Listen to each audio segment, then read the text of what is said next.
Sinabi ni Jose Rizal, kailanman hindi ako natatakot sa mga dayuhang mananakot.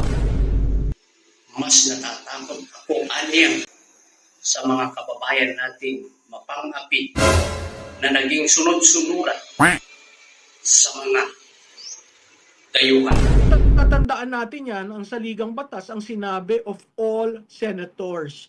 So 24 po yan, kahit alsin nyo yung mga ayaw nyong pabotohin, yung mga kung sino-sinong gusto nyong kasuhan, lalabas at lalabas, kailangan may 16. Susunod na gagawin po nila pag natanggal nila si VP Sara at hindi na mapatakbo ay magko-constitutional change. Ulitin ko lang po ang dahilan kung bakit kinakailangan arestuhin si Bato de la Rosa ay kinakailangan mabawasan ang hanay ng sumusuporta sa ating VP Sara sa kanyang forthcoming impeachment complaint. Kumusta? Magandang araw po sa inyo lahat, mga kababayan, mga kapatid. Magandang hapon, magandang umaga, magandang gabi. Magandang araw po. Magandang araw sa inyo lahat.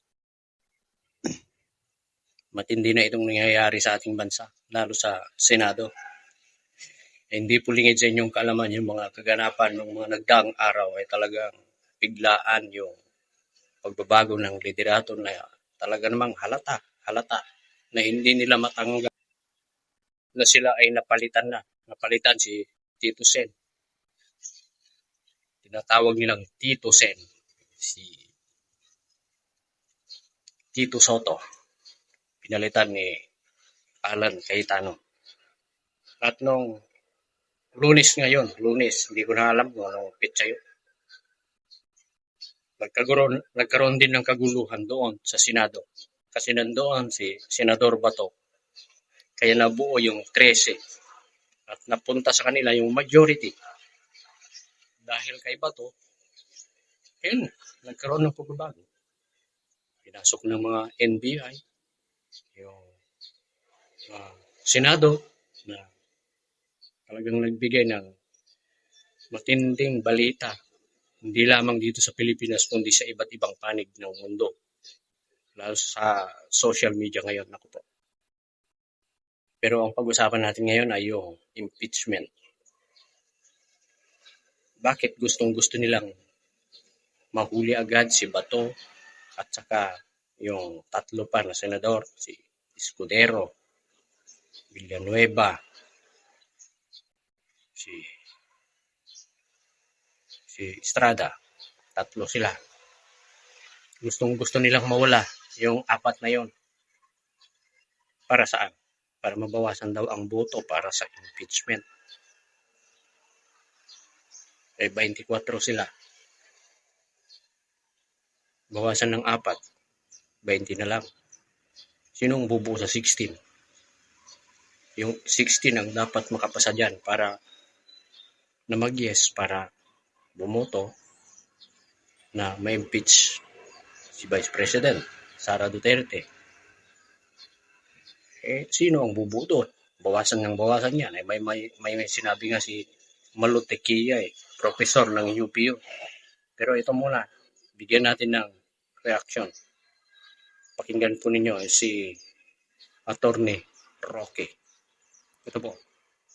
Ulitin ko lang po ang dahilan kung bakit kinakailangan arestuhin si Bato de la Rosa ay kinakailangan mabawasan ang hanay ng sumusuporta sa ating VP Sara sa kanyang forthcoming impeachment trial. No? Ang inaasahan po kasi ng gobyerno kapag mapapadala sa dahig si Bato de la Rosa, si Bongo at maaresto si Cheese Escudero. Uy nako, yun nga, yung sinasabi ko, yung 4. Tapos pag napalitan, natanggal yun, masaya na sila. Makukuha nila ulit yung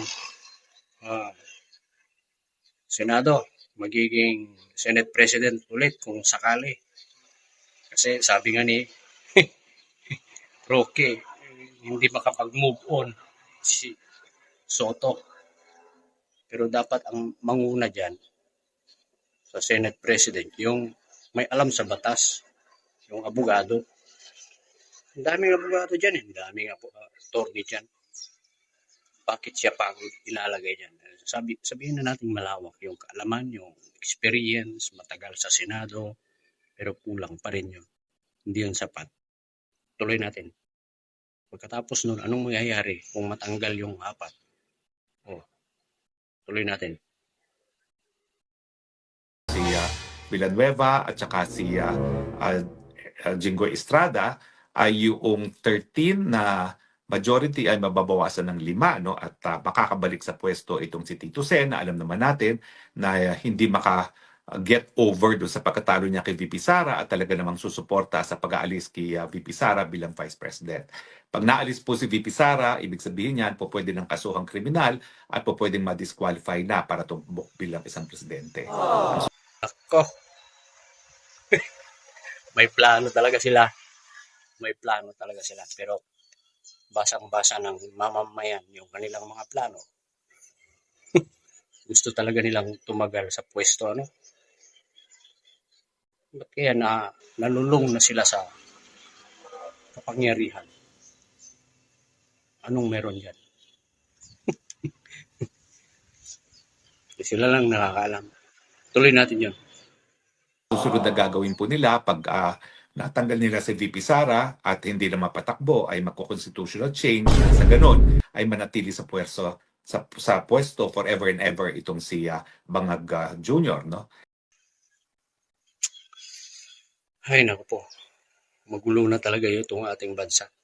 Wala nang magandang ibinubunga yung nasa mga pamahalaan para sa mamamayan.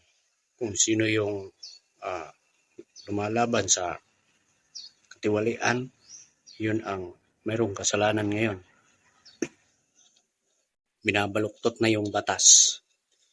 Ay. Nakakalungkot, di ba?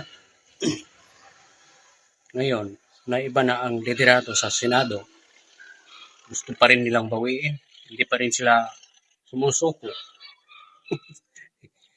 Sabi nga ni Malotikia, kahit maging Senate President ulit yan, si Tito Soto, kahit makuha nila yung 13 na majority, kung bawasan yung Senado ng mga tao, senador, para boboto sa yes sa impeachment, ay hindi nila makukuha yung 16.